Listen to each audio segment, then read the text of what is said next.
Hey, hey, spirit team. I'm your master cosmologist and the head cheerleader to the stars. I had this idea to do a unique reading. It's something that's coming up really powerfully right now, and I want to just see if I can tap it, see what comes out, and we'll just run with it. I don't know where this is going. I don't exactly have a plan in mind. The background information is that there is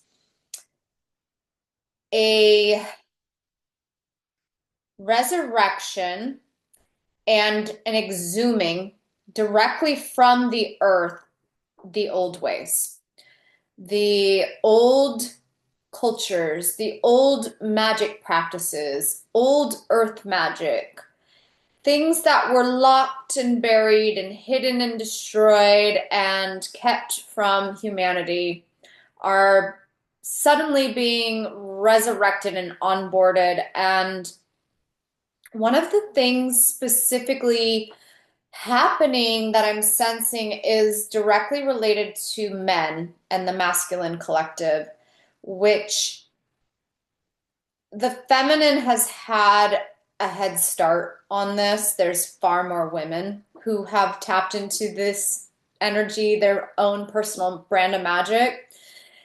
And suddenly it feels like there's a big boon with men and a big explosion of new consciousness that's ready to be accessed. If you'd like more information on it, I highly recommend going back and watching my Black Moon Lilith video. It's the one at 1 degree Scorpio. I just did it a couple days ago. There's a lot more information about that, but my intention with this reading is just to tap into what's going on with the masculines and maybe offer some guidance and support. And yeah, like I said, I'm winging it and it's just a fun little idea. One of the things specifically, though, that I do know is happening is the word, well, the affix MANCY, which means divination. I sense that the masculine collective are all onboarding MANCY skills. Arithmancy, which would be divination using numbers. Bibliomancy, which is telling the future by interpreting passages from a book. A lot of people do it with the Bible. Not my cup of tea. We've got so many people interested in cartomancy right now, but I'm actually not tapping that so much for the masculine. Much more obscure and earth-based mancy practices. Chiromancy would be pretty much palmistry. One of the biggest ones I'm tapping is geomancy. I actually am beginning to really sense how connected to the earth plane the masculine is, and it makes total sense. They are yang energy, so why would they not be gifted at accessing yin energy? Hydromancy, which would be looking into water and scrying. Um, what else? Necromancy, which is just talking to the deceased. And the way that actually comes through for me personally, it's just my opinion, although I'm pretty skilled at what I do. I feel like quite the professional in this realm, especially too, which isn't that you're actually communicating with the person, the soul, the consciousness, so much as there are particle bundles, what you might call leftovers, and they haven't fully transitioned properly, and they need to be assisted in that process. There's ornamency, there's pyromancy. Pyromancy would be, I actually practice pyromancy quite often, actually, which is divination by fire or forms appearing in fire. What else? Anything else before I go into cards? I don't think so. Let's just tap in and run with it and see what comes through. I'm working with decks that called to me very specifically, the Druid Plant Oracle, the Mystical Shaman Oracle, and the Wildwood Tarot. The significance of these decks is obviously their connection to earth magic, right? But I could have chosen any of my 200 plus decks that I have, and my eyes just were taken to these ones without any forethought. This is the type of thing that I think is happening, is these ancient, like the Druid magic, Yoruba magic, any of these very ancient Celts, the Nords, the Vikings, anything like that, ancient African, it's ancestral, it's in the DNA. And the significance of why it's even important is I believe that these skill sets actually benefit the planet and keep it healthy and are checks and balances and almost diagnostic. Hey, hey, hey. Come here, Missy. Hold on. Cat scratching the door. Right in my trim to smithereens. Anywho, diagnostic tools, assessment tools. People able to assess the weather, assess the signs, assess the stones, see what is coming. There is this onboarding of ancient wisdom for the future, revival of things that once were becoming important again. And then lastly, before I pull the cards, the Wildwood Tarot is my first deck that I worked with. And it ignited cartomancy skills in me. It onboarded every other skill that I have. It served as a catalyst.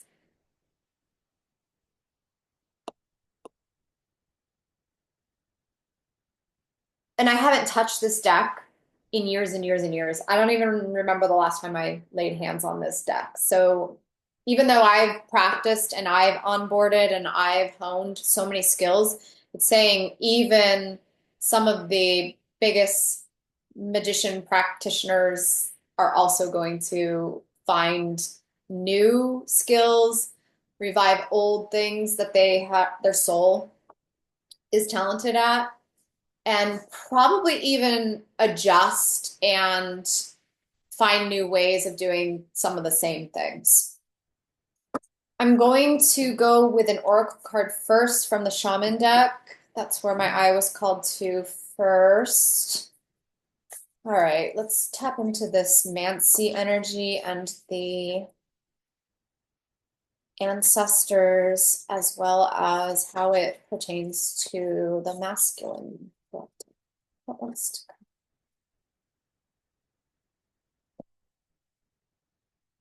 come? I wish I almost put on a different necklace today. I saw it in my mind's eye and I didn't because the moon was in Leo and I just was vibing on the Durga on her Vahana, the big cat.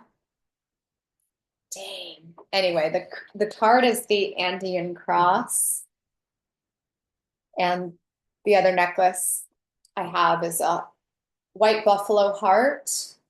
It's a white buffalo turquoise. It's a white turquoise called white buffalo in the shape of a heart, and it has the 4-direction cross around the heart. This is very compass-y energy. I know compass-y isn't a word, but it has the energy of a compass to me. I don't actually know what the significance of this card is, so we'll look at the book together and just see what comes through.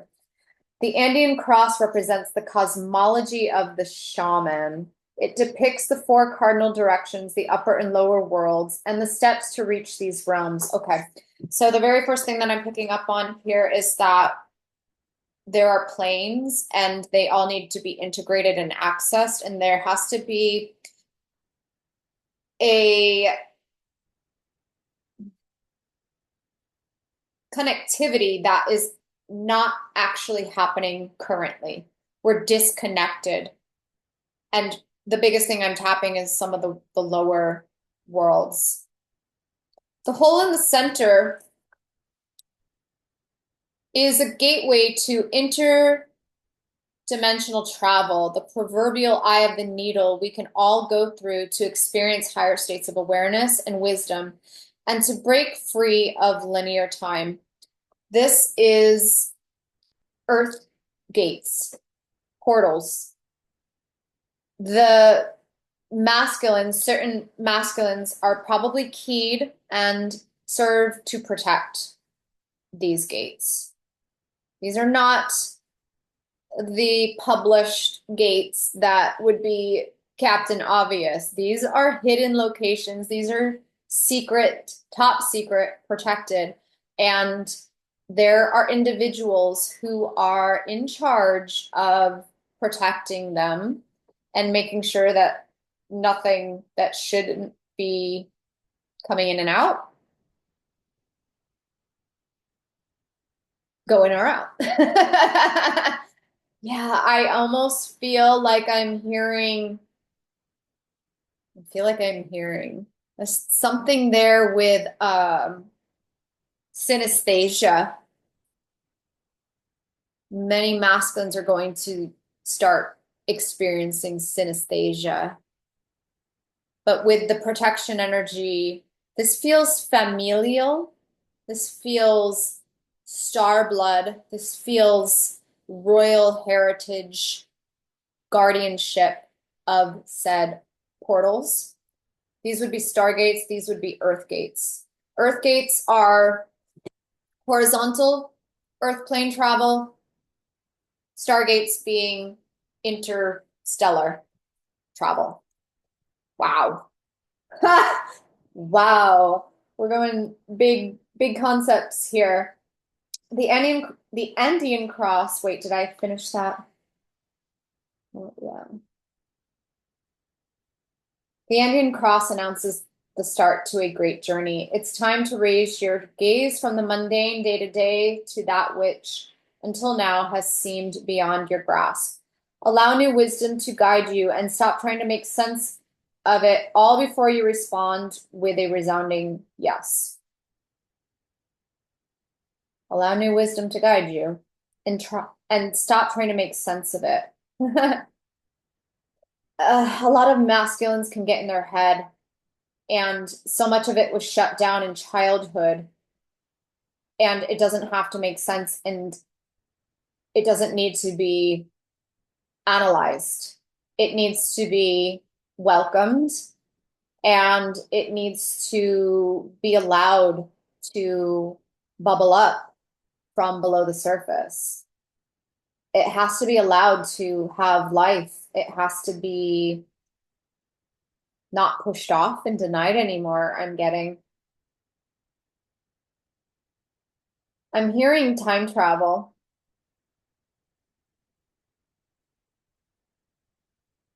I'm getting a lot of womb stirrings. It's rather uncomfortable. I'm just tapping into my body to see if there's something.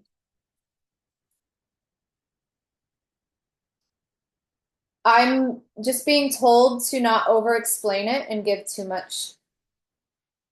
release too much information, actually, because it's that classified. So the message for you as the viewer is to also, if you are one of these individuals and you know it and you are shown it and you discover these things one day, then it's a family secret and it's not to be published. It's not to be bragged about. It's not to be talking to. Don't talk to anyone about it. It's literally that highly classified. And on that note, keep it in the house. The last paragraph says, the time has passed and the window of opportunity has closed. Now is not the moment to take that leap you have been over preparing for. It is best to wait until conditions in heaven line up again to offer you a more propitious?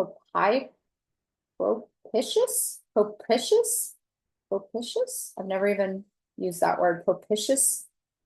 A more timely moment, let's say. Any bold action you take now will require tremendous effort on your part. Just as important as knowing when to act is knowing when to return to your inner stillness and wait for more favorable times. The data I get from the last paragraph is actually more about it will develop over time, and you don't need to rush it, and you don't need to push it, and you don't need to do anything super over the top, or you wouldn't push a toddler to walk. You wouldn't push a baby to walk prematurely. They would have bowed legs, and it would actually be detrimental for the attainment of the skill of walking. It's the same information. It's the same energy.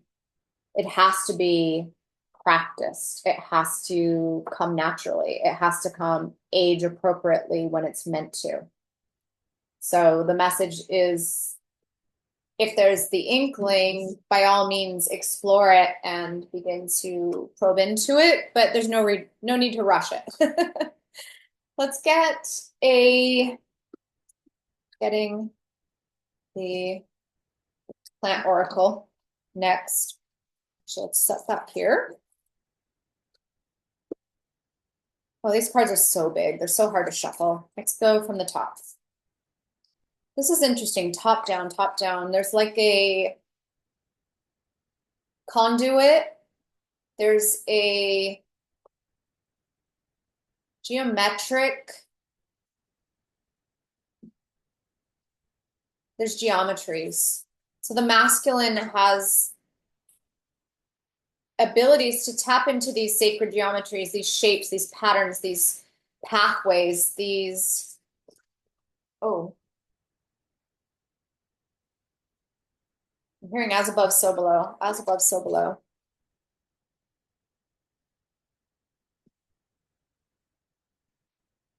𝗰𝗍 and mint.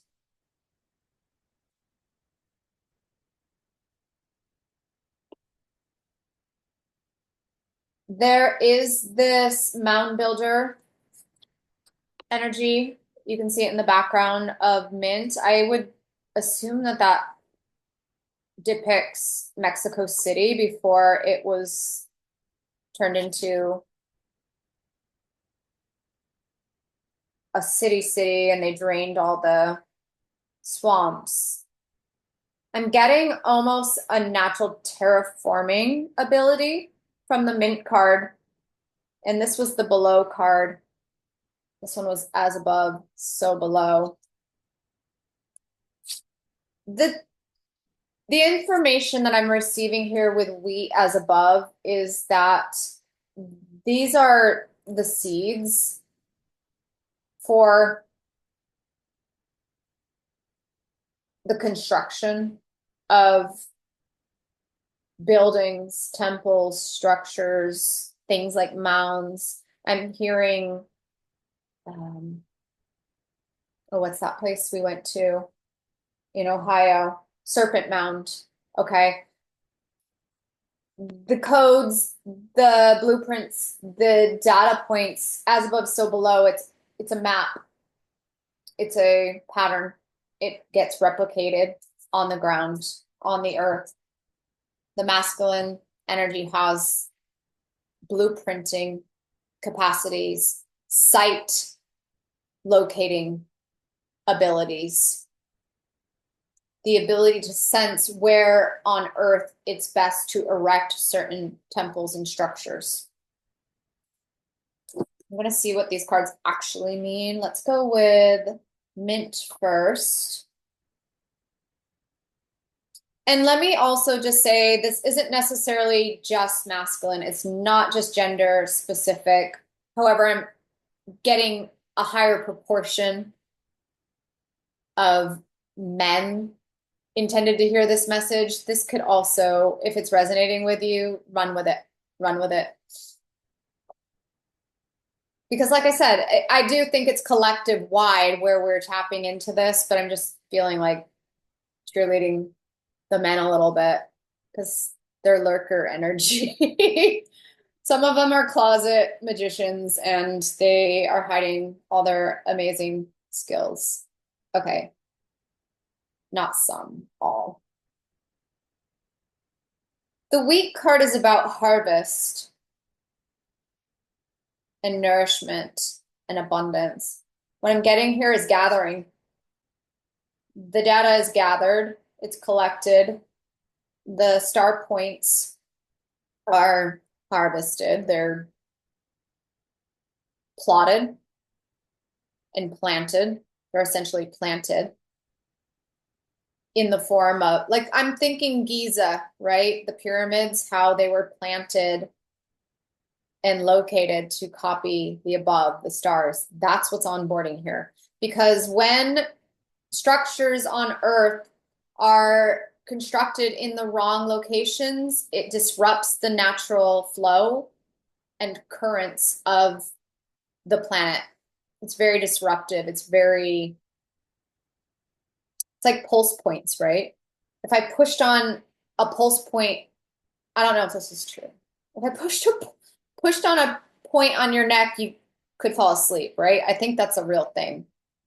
I'm pretty sure that's a real thing. But that's a good example. It's no different. So let's say Mexico City, right? If this is a very potent meridian or pulse point location and you build concrete all over it, then that spot can't breathe. It cannot transmit. It cannot, there's no flow as above. It doesn't,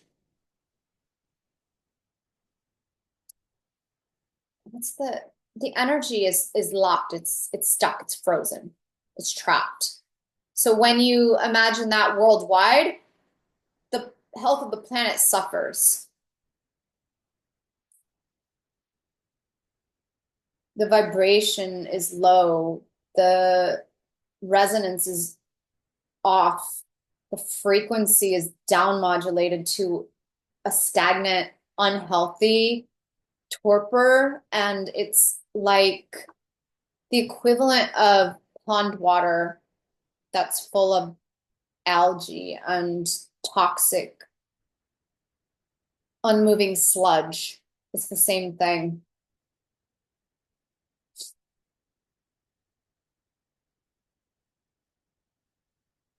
I think that's all I'm getting from Wheat. Let's look at Mint and see if anything else wants to come through. Clarity, concentration, renewal. Okay. Ooh, Mint is fresh. It's refreshing energy. Okay. Oh, that's lovely. I like that. It really relates to the pond water. It removes the bad breath, the stench, the stinky, stagnant. It revives and renews the planet because those structures are removed. Those big, unnatural metropolis, unsustainable, unnatural inhabitations, they get cleaned up, they get renewed, and it's like a breath of fresh air for the planet. She can breathe again. Oh, she hates all these roads. She hates all the concrete. She needs to be able to breathe, I'm hearing. Oh, fellas, this is all construction too. This is all the construction industry. That's a revolutionary way of how we build everything on the planet. It all has to be based on sacred geometry. It all has to be aligned with the stars. It all has to not interfere with the natural flow of energy on the planet. Like this whole thing is a mess. And we are going to have to remodel and deconstruct and rebuild. That's what this is. This is like construction crews, and each member has different abilities and different talents. And I'm going to have to upload a pick a card reading that I did that was on this wavelength. Wow, okay. Because it says waterlogged.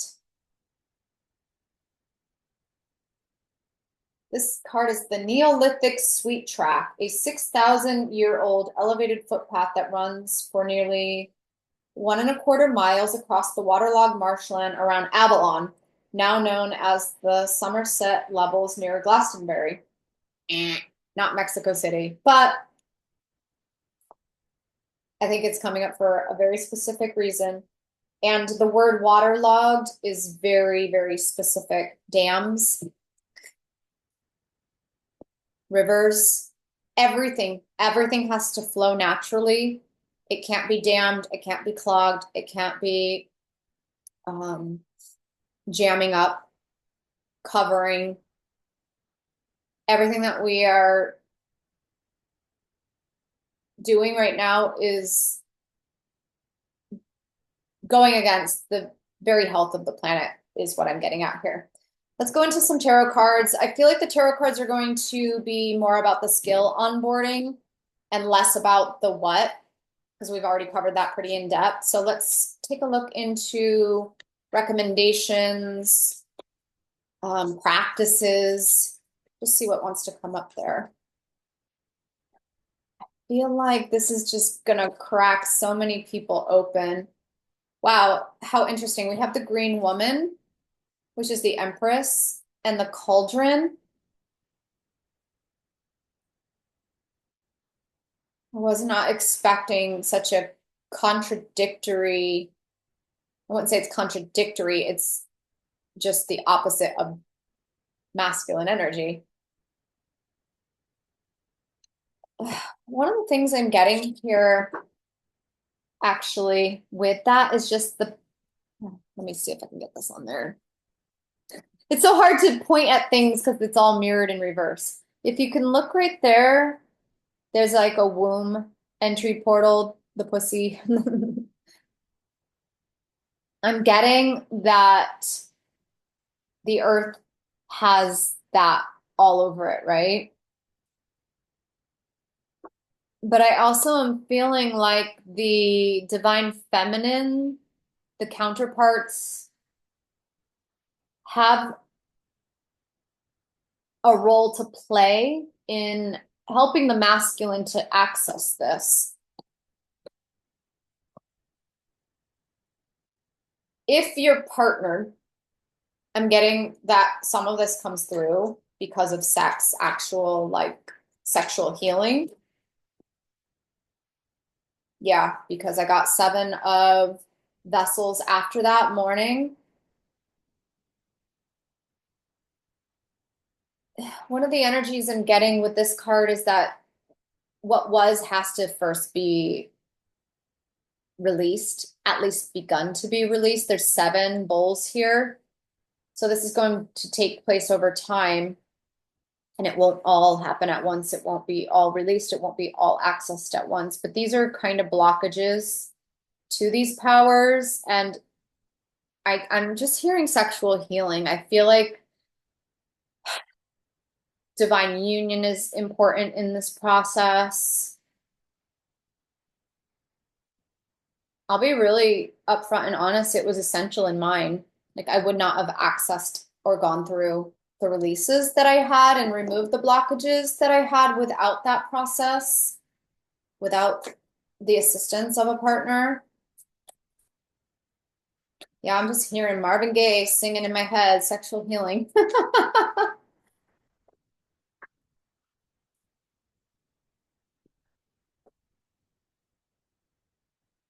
Page of Bows, the Stoat. This is Page of Wands. This is, I would call this beginner or Tory initiation energy, like getting a baby wand, getting your first, it's almost like having a tricycle or training wheels on your bicycle. It's that energy. That's the stage. I'm being told this is the stage that these powers are at right now. They're very just being accessed, just being tapped. Newbie, rookie.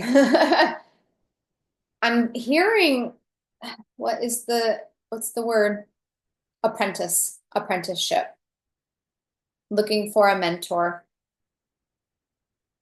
There are individuals who are ahead of this skill set, and it might not be 100% the totality of what your particular skill set is, but following a mentor, finding a mentor, even if it's online on YouTube, just to start, is being suggested. That was incredible. That was a lot. And I feel a little starstruck and kind of blown wide open a little bit with the message. Not in a bad way, just in accessing different data points and different things coming down the pipeline kind of way. I think I'm going to leave it at that. I hope that was magical and beneficial for you guys, especially if there are any masculines that happen to watch all the way through. Drop me a comment down below. Let me know how that landed with you, how it resonates, if you're tapping into anything like that, if you had any experiences so far. Any comments? Yeah, feedback. Let me know. Okay, that's it for today. Thanks for watching and take care. Bye, guys.